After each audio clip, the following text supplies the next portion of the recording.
How's it going, everyone? Jeff Johnson from the Gazette with my friends and cohorts, Jeff Linder, K.J. Pilcher, for another edition of the Prep Huddle podcast, talking all things high school football. Week 7, the penultimate regular season week for the smaller classes, if I may use that word. Guys, how's it going? Great. What did we learn from week 6? Let's just do that off the top. Did we learn much of anything in week 6, guys? Oh, I don't think much more than we already knew after the first 4 or 5 weeks. I think for a half we learned that Linn-Mar could compete with just about anybody. Before the wheels came off a little bit there in the second half, and Southeast Polk took care of business there. How about you, KJ? I just was really impressed with Kennedy. As well as they'd done leading up to that game, I thought that was maybe kind of a signature win for them. And if there's any doubt about the Cougars, I think they may have answered any questions. It sounds like Hunter Jacobson may have an ACL injury, so that's going to be a huge loss the rest of the way for Cedar Falls. Jeff, you were at that game, right? Mm-hmm. Yeah. When did he got hurt early? Is that correct? Yeah, I think it was early second quarter. It was still a ball game at that point. I think it was 10-0 when he went down. Maybe it's 7-0, 10-0.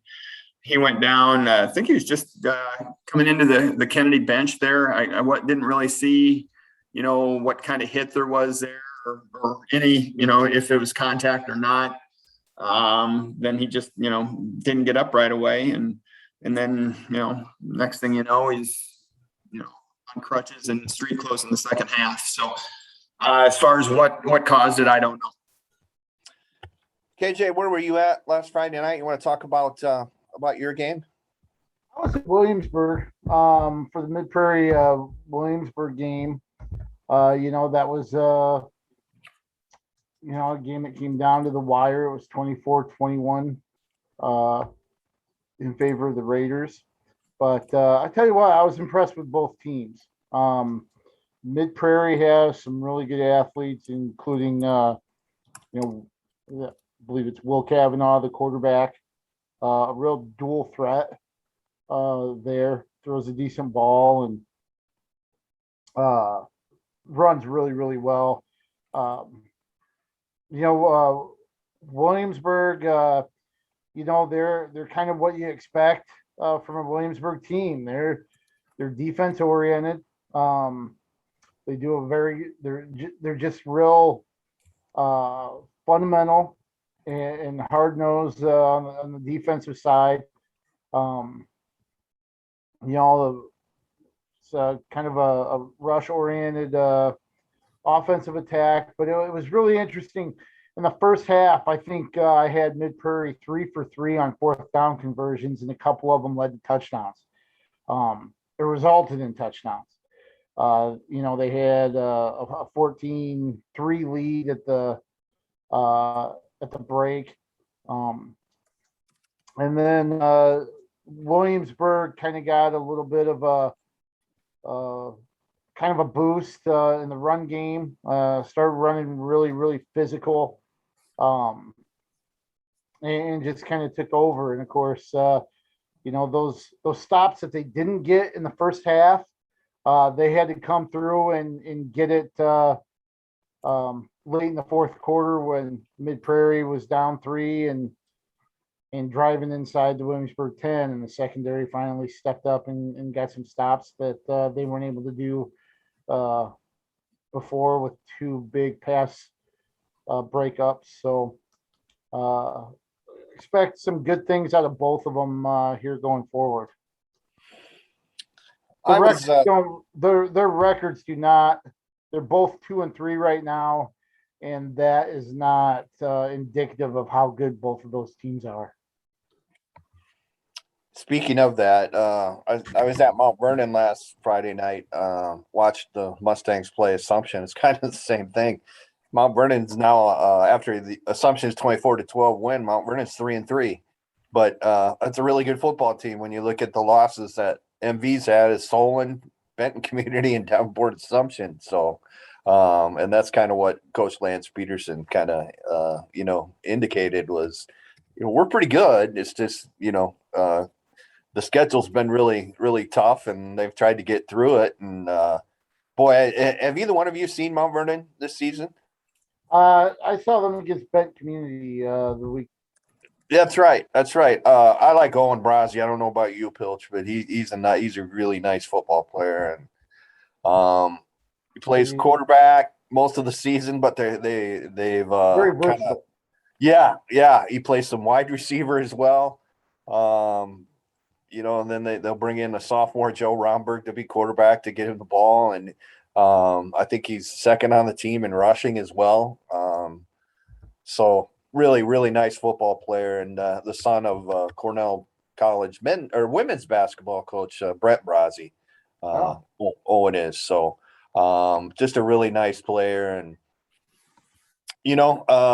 they're not counting themselves out of the playoffs. I like Assumption as a team too. There's another team that's played, a lot of big school competition, and that's where the two losses come from. So it was nice to see a couple of pretty good 3A teams out there last week. So were there any other scores, just kind of scrolling through here, that kind of, tripped your respective triggers at all? Guys, we talked a little bit about the Linn-Mar and Southeast Polk game. That Linn-Mar led at halftime, and SCP took over in the second half for a 38-15 win. Sigourney Keota, that was a nice win. Beat previously unbeaten Eldon Cardinal 50-26. So Savage Cobras obviously are for real. Any other teams out there that 5A, I guess I'll answer my own question here. Ankeny gets beat by Valley 38-35, which kind of repeats the pattern of all the teams out there in Central Iowa just kind of beating each other, right? Yeah, and then Southeast Polk comes over to Prairie this week, and that's a potential loss for the Rams. So we'll see what happens there, and it's obviously a big game for Prairie coming up. How many teams do you have officially in the playoffs right now, Jeff? I know you're keeping track of that. Well, let's see. Let me get my standings up here. 2A District 4, Waukon, Union, North Fayette Valley are in. Northeast is the only team in 2A5. I've got Davis County, Williamsburg, and Mid-Prairie in 2A6. Beckman in 1A4, Regina and West Branch in 1A5. They play each other on Friday. 1A6, Sigourney Keota, Pella Christian, Central Decatur, and Cardinals close. A3, North Tama Grundy and Wapsie are in. A4, North Lynn is in for sure. I think East Buchanan's in. I've put them in, but there was some question about that. We'll leave them in for now. Lisbon's the only team in so far in A5. A6, Belle Plaine, Linville, Sully, Ogden are in. 8-player 3, Turkey Valley and Janesville are in. 8-player 5, Easton Valley's in. Lansing Keys really, really close. 8-player 6, Waco, English Valleys are in. And Montezuma and Baxter in 8-player 7, and they played each other on Friday. And that winner will almost definitely be the district champ. I believe we got our first. Did we finally get our first RPI for the big schools? Yeah, I was looking to see how it compared to what I did. It's just about identical. Let me find it here, what they've got. For 5A, they've got it for 3A, 4A, 5A, so you can kind of tell who the contenders are for those last 4 spots in 4A and 3A as well. Southeast Polk and Valley have kind of leapfrogged City High and Kennedy. They're 5-1. Southeast Polk is 1, Valley's 2 at 5-1. City High and Kennedy are 3-4, despite being 6-0. Prairie's at 5. So Linn-Mar's at 7. Cedar Falls is 12. Dubuque Senior's 13. So that pretty much takes care of the the Eastern Iowa teams. Pleasant Valley's at 9. Iowa City West is down at 25. Bettendorf and West play this week. They're 24-25, so that's basically an elimination game. Loser, that one's almost definitely out. We when you look at this, folks, you might wonder, well, how can teams that have a loss have a higher RPI than teams that don't? Opponent's record is big into the formula, and if you look at that, Southeast Polk and West Des Moines Valley, who are 1-2, their opponents' records are 30 and 24. Contrarily, then City High and Kennedy, who are 3 and 4 in the RPI, their opponents' records are just 20 and 34. So that kind of explains it. Explains why when Lindmark's down at 7 with just one loss, their opponents' records are 21 and 33. So that's kind of where opponents' record plays big into this, right, Jeff? Yeah, that's 37.5% of the factor. Same as team record is 37.5. Opponents record is 25%. That's how you spit this thing out. So I don't know where they came up with it. I guess it makes sense. And I think once we get to week 8, week 9, it'll be a fairly accurate representation of who belongs where. Just looking at the 4A RPI, North Scott is number 1. Then it's Xavier at number 2, ahead of a couple of unbeaten teams, Bondurant, Farrar, and Fort Madison, which are 3-4. And then Clear Creek and Mana's up there at number 5, which was a little bit of a surprise maybe to me, but ahead of Indianola, Norwalk, Waverly, Shell Rock, Winterset, Newton, which kind of rounds out the top 10 there. And then in 3A, it's BHRV, Boyden Hole Rock Valley, number 1, then Nevada at number 2, Humboldt at 3, and then Harlan is 4. And everybody's had Harlan ranked number 1 all season. Harlan's 4 in the RPI. Bottom 5 are Independence is 5, and then the bottom 5 in the top 10 are Solon, West Delaware, Algona, Sergeant Bluff, Luton, and Adel DeSoto, Minburn. So. And the thing you really need to look at in 3A and 4A is, what district are they in? Because the top 2 in each district are in automatically. So there's only 4 RPI teams that are going to get in, and it'll be the third. And I suppose possibly some cases, 4th place team could get in. But you look hard at the 3rd place teams and see which 4 of those 6 are probably the top contenders for the world. We've got, and it's interesting to me, I'm just looking at scanning the RPI here in 3A. There's only let's see, 15, so it's 16, 17, 18. It's only 17 teams that have winning records. 17 of the 36 in 3A have winning records right now, which to me, there's probably been a lot of cases where 3A teams probably lose to 4A teams before they get into district play, and that's probably why that's the case. Yep, for sure.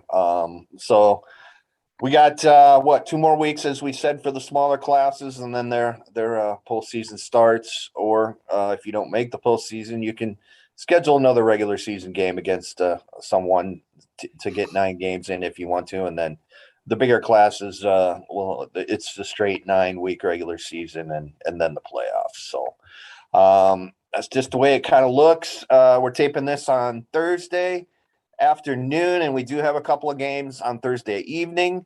Out of Kingston Stadium, Waterloo West will play Cedar Rapids Jefferson, and then Cedar Rapids Kennedy will be down at Brady Street Stadium to take on Davenport West. Guys, KJ, do you worry about Kennedy with coming off such a big win, emotionally, playing against an opponent that it should beat handily? I mean, do you have to worry about that at all? I don't think so. And not taking anything away from who they're facing right now, but I just think they're at a spot right now that talent wise, they really can get through this unscathed, even if they're caught. Kind of looking ahead to Johnston next week. I just don't think Davenport West has enough to really kind of hang with them. So I don't think that's necessarily a trap game at all. I didn't think it's going to be a good opportunity for them to use this as a way to kind of iron some stuff out for next week. To be honest with you, I think that's going to be a pretty good test against Johnston, and I'm not saying they'll go through the motions, but I think they'll be fine either way against Davenport West. I don't know. Hopefully, y'all got online and read a little bit about Jefferson's situation. It was went over to practice the other day to talk to some seniors that have kind of been through the program here and for all 4 years, and everybody knows their situation with the numbers, and it appears, at least right now, that the Jayhawks are going to be able to finish out the season. I think I had counted 25 guys at varsity practice the other day, and that included every sophomore too. So they been picking and choosing sophomores to try and make to come up and play varsity, to try and make sure that they can play a game. They have enough numbers to play a game. So we'll have a combined freshman sophomore team to play before varsity. So thought it was good. Again, I mean, we've talked about it all fall, how much respect I think we have for those seniors, especially that kind of stuck it out under pretty bad conditions. I mean, you guys have that respect for those kids, certainly for just sticking it out. Oh, of course. I think if you look at it, just going out there. Okay, so this season, the regular season ends up being 9 weeks. In those 9 weeks, you're looking at, 4 to, 4.5 days of practice in addition to the games, right? So that's, mid 40s as far as days go, where you're putting your body through, the physical nature of the game. That doesn't include, what you're doing leading up to week 1 or week 0 for some. That's a lot of time devoted to it. That's a lot of work, a lot of soreness, a lot of achiness that you're fighting just to go out there on Friday nights. And in Jefferson's case, it's been to go out there and get mauled just because of numbers and the talent level. Their best players, left for the most part. And let's call it what it is. They left. They abandoned their classmates for, whatever reason that might be. Whatever. But I have a lot of respect for these kids, especially when, you have some people that are probably able-bodied and could be out for the team that decide not to. I'll take those kids that are going out there on the field and getting their butts handed to them over the people in the stands that, that might be critical because they're out there and they're playing. So kudos to those guys. It may not result in wins, but the product and the rewards that they're gonna reap will come later and be off the field. There are a lot of things that they're gonna learn and that they're gonna be better for just by being a part of this situation, even if it doesn't result in wins. So, yes, kudos and respect to those kids who are battling and taking the field under the circumstances. And they're going to get feeded. The seniors are tonight. It's senior night for Jefferson, so that'll be very appropriate, especially this season for those kids to get their due publicly. I guess. So, and JJ, you had something. You shared a quote, and I'm not sure if you used it in your story or not, but the quote about one of the players that has stuck out and have stuck it out.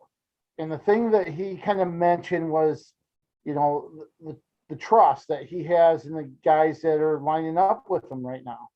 And that is absolutely true in sports, that, there's a bond and there's a connection that you have with those people, with the time spent together and all the effort and stuff that you do together, that you're going to trust them, you're going to rely on them. And when things get bad down the road off the field, or you need some help, those are the people that you're going to be able to turn to and understand they're reliable.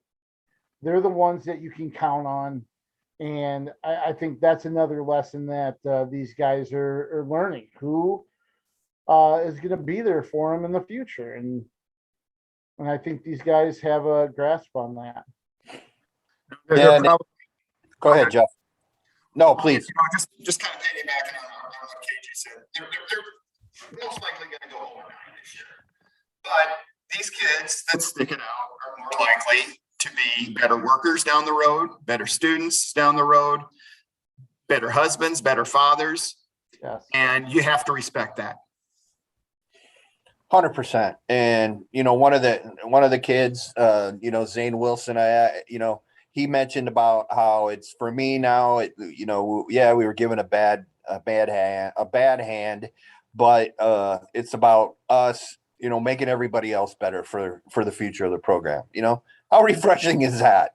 He's there to help the other classes and to make sure that they're better players as they move forward in their varsity careers, and that was so refreshing to see, because, it just seems like there are a lot of athletes today. It's all about me. And, he's saying, no, it's not. It's about the program. It's about, trying to do what we can to help them in the future. So good on you, boys. Good on all of you that stuck it out. And, I know there's awful lot of people that are proud of you for that. So, and maybe 4 or 5 years down the road, maybe this is a playoff team, and people will look back and say the turning point in this program was that awful 0-9 year when we didn't quit, when we didn't abandon the season. So I don't know. We'll see.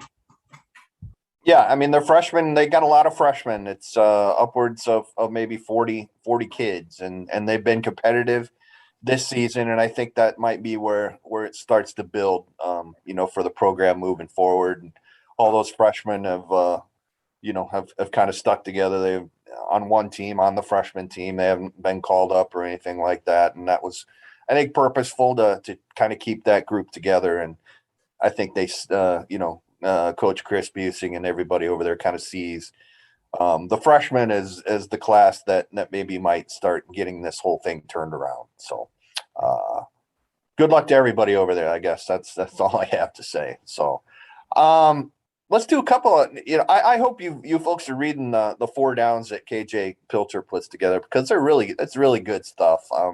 Questions, and we kind of add our input for better or worse, all of us, Jeff and me, and obviously Pilch and Nathan Ford. But just a couple of questions, I guess maybe we could expound upon from that segment the other day is Coach of the Year front runner right now. There's a lot of really good candidates when you sit here and think about it, right, guys? Yeah, there really are, especially when you think of the number of programs that welcome, that have new head coaches this year. You don't have to look too far to see, Mitch Moore at City High and Tim Lovell at Linn-Mar, Matt Hattie at Clear Creek Amana. They've all done great so far this season. Jared Collum up at Northland is unbeaten. And the thing we haven't even really touched on much is the fact that Mark Prairie's got one loss so far, and they spent the majority of the season to this point without their full cast and crew. So that's been, they're one play away from being unbeaten. So Mark Bliss is somebody that's done well, but you look up and down the classes, there are really good candidates throughout. And KJ, you haven't even mentioned your pick so far, and that's Yeah. Mark Atwater up there at Beckman. I went I went a little bit of a different route. It just they're 6-0 and ranked 6 now by us, and 4 of those 6 wins are against teams with winning records. Waterloo Columbus was the latest one, and that's a top 10 team. But the biggest thing is they're scoring 42 points a game, which is pretty impressive, and they're only giving up about 12 a game.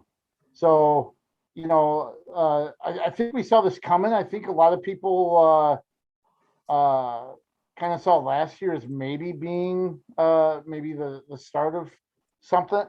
And another year under Mark Atwater, and right now they're doing very well. So I like the job that he's done there with the Blazers. I spoke with him. I led the rewind with Beckman last week, and he says, he went to Linder, but he says, I think deep in my soul, I'm a small town guy. He says, this is the kind of place I belong. And I think that's cool. Well, his dad was, excuse me, before he went to didn't he coach at Clarence Loudon? He was before he was at West Delaware, yeah. Yeah. So, you get it from dad, and we all know that his dad's as good a coach, as there's been around here. Still doing his thing at Co now. Very humble and down to earth people. Yes, and very good people. Agreed. He had some really good teams at Clarence Loudon. I think in '85 he was the coach there, and I think he was still there in '85. They got to the semis. That was still when the semis were outdoors, and they got beat by Center Point. Was that the Sean Stolte era, Lindy? Stolte graduated in '85, so I think that might have been the year, or maybe it was '84, '85, the year they got to the semis. So it was '84 or '85.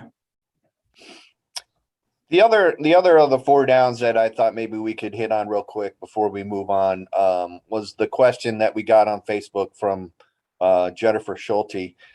She just wondered if we anticipate some sort of increase in female football players in the next 2 to 5 years. And I'll let you guys, kind of espouse a little bit on that. My personal opinion, I don't necessarily know that it will. But I can see both ways, with the popularity of girls wrestling now. Maybe that will spur more of them also to play football, but maybe it'll take away from football because they're concentrating on wrestling. So, what do you guys think on that question? Well, I think it's kind of hard because we really just don't know what the participation levels for, female football is. I asked the Iowa High School Athletic Association about numbers, and they don't necessarily have them available per se for this season. So it's kind of hard to gauge, but we've seen females go out for football and have, do a good job. I mean, we've seen it at Iowa City West. I think North Scots had a running back that was a female here recently as well. So, it's just hard to tell, but the more that do it, the more that inspires and motivates others to do it as well. I don't necessarily see a trend like wrestling, but you never know. It might grow the more that they get opportunities. And I think you mentioned the Muscatine kicker that Yeah. has put together a pretty decent season so far. Yeah. 6 for 6 PATs. Dropped a field goal in there as well. 27, I think a 27-yarder. Thomas is her last name. I'm gonna have to effort her first name, but that's cool. Keep doing your thing. Yeah. Jeff, you kind of agree with KJ and his thoughts on this. There might be a little bit of an impact. I don't think it's going to be a major one. You see it a little bit. I know Iowa Valley. They had a girl that was a lineman. She was a good wrestler too, the Peach girl, right, KJ? Oh yeah, Millie Peach. So I don't know how much she played, but I don't know. I think we'll continue to see a little bit of it, but I don't think a lot. And Sophia Thompson or Thomas. Thank you. Sophia Thank Thomas. you very much. Thank you for checking that. Sophia, great job. Keep kicking. Keep kicking. So let's look ahead now to Friday night. We talked a little bit about the two games on Thursday.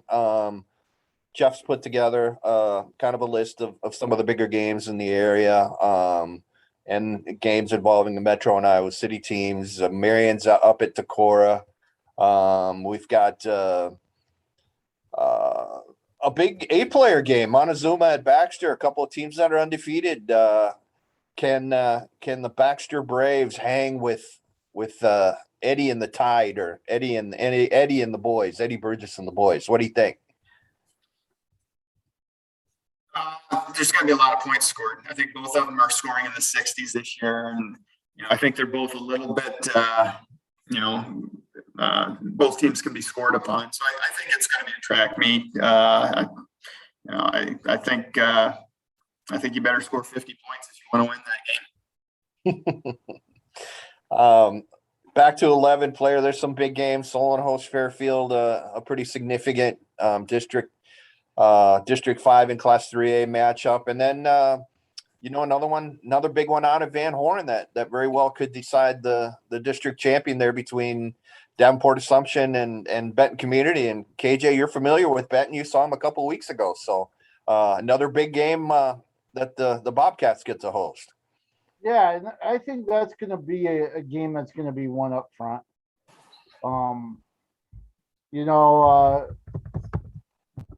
Benton's got a good offense that, with the Brecht kid in the backfield and Colin Book at quarterback. It's definitely a run first offense, but I think a lot of things are going to be determined just by the play in the trenches, and that's something that could go either way. But Benton Community impressed me against Mount Vernon with their play up front, on both sides of the ball. So I kind of like the Bobcats and what they bring to the table there. We have the old the rivalry resumes at Iowa City Regina on Friday night with the Regals playing host to West Branch. Always a fun game, always a tense game. So it'll be interesting to see how this year's matchup goes. Regina didn't play last week, right, because of a forfeit. So it'll be interesting to see if the Regals are rusty or if rejuvenated, one or the other. So yeah, that's their second bye, and after the first one they were just fine. I think they had a forfeit with Mid-Prairie and then handled Meepo pretty easily. I don't know if it'll be the same just because of the the rivalry and the difference in opponent, but they weren't affected too much the first time around when they had a bye. So we'll see if that that's the same. I've noticed that teams don't forfeit when they play against teams that are average or below average. They always seem to run low on kids when they're about to face a team that's undefeated or maybe has a loss. And that's, that's not a coincidence. I mean, let's just call a spade that way, right? Yeah. You're going to get whooped. And, if you have any sort of manpower disadvantage going on top of that, if you don't have a lot of players and, you're not going to want to play. I will say this about Louisa Muscatine, though. Apparently, they have forfeited their game this week as well to Wilton, I believe.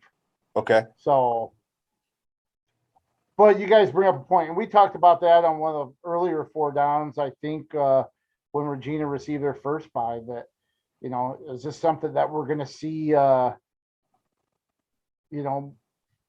lot? Is this going to be more prevalent? And apparently the way things have gone so far, it has been.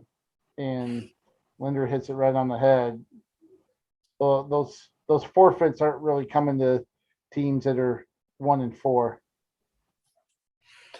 Let's look at the rest of the matchups here. We've got Bettendorf's at Iowa City West. Iowa City High takes its unbeaten team to Pleasant Valley to play the 4-2 Spartans. So no easy task for the Little Hawks this week.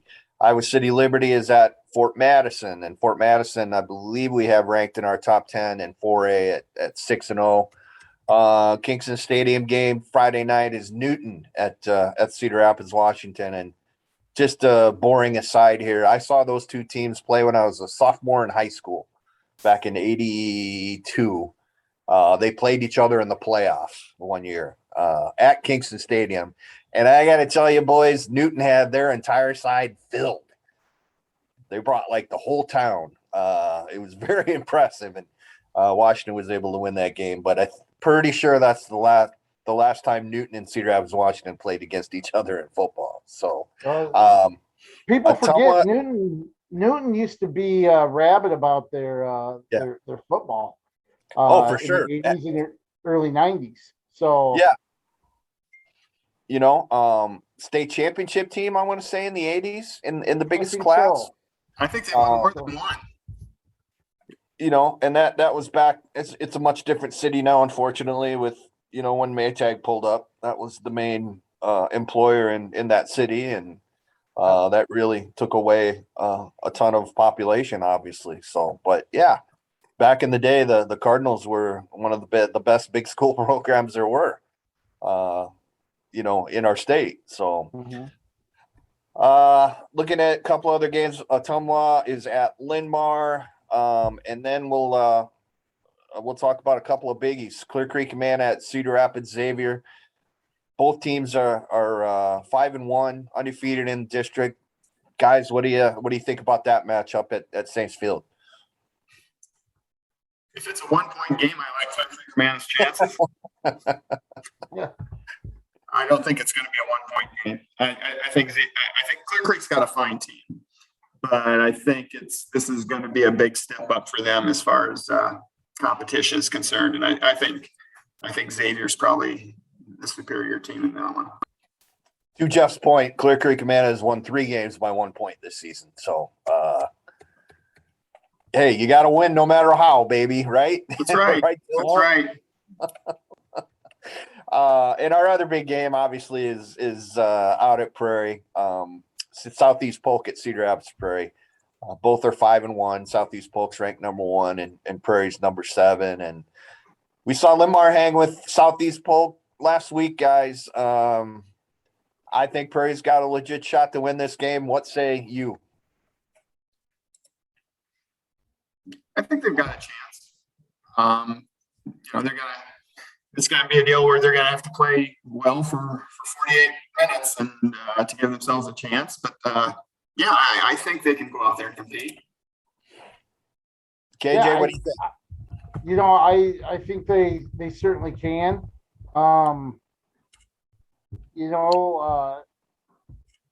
If they're clicking on all cylinders, and play a complete game, and not get caught off guard like they did against Cedar Falls. That's a game they can win. Now we've seen. I just think of Prairie's games with Waukee in the past, where we thought that was a game that Prairie could win, and it did not turn out well for Prairie then. For some reason, I'm getting the same vibes, but I think if there's ever a chance for Prairie to get that big win, I think this is the week to do it. If that makes sense. Absolutely. I do think Prairie's defense is better than it has been. Maybe in Coach Bliss' time here, so it's going to have to be good. Obviously going up against kids like Jackson Daly and Cole Falloon and guys like that. So I think it's going to be close. I really do. And I think Prairie's going to give them a heck of a game. So where is everybody going to be Friday night? I will be. Where will I be? Iowa City, Regina, and West Branch. KJ, Lindy, where are you going to be? Saints Field for the Clippers and the Saints, and it was 1980 when Newton won the 4A state title. 1980. Okay, very good, very good. I will be out at Prairie for the matchup with Southeast Polk, so I'm really looking forward to that. Seeing if the Hawks can come away with a win there. All right, the Green Gazette is where you need to go tomorrow night. We'll have an actual paste up of all of our games that we're covering, box scores, all that kind of stuff. That's at the Gazette online. You can access that, or just online. We'll have online stories there if you prefer that. We'll have a nice roundup in Sunday's actual paper of everything that goes on, tonight and tomorrow night. Should be a lot of fun. We're getting down here to the nitty gritty, boys. So this is where it all really starts to get fun. And I think another dry night. So weather-wise, so that's good. That's good. So for Jeff, for KJ, for Nathan, we thank you, everyone, for joining us for another edition of the Prep Huddle podcast. And as always, we'll let KJ take us out. Don't forget to keep your head on a swivel, boys.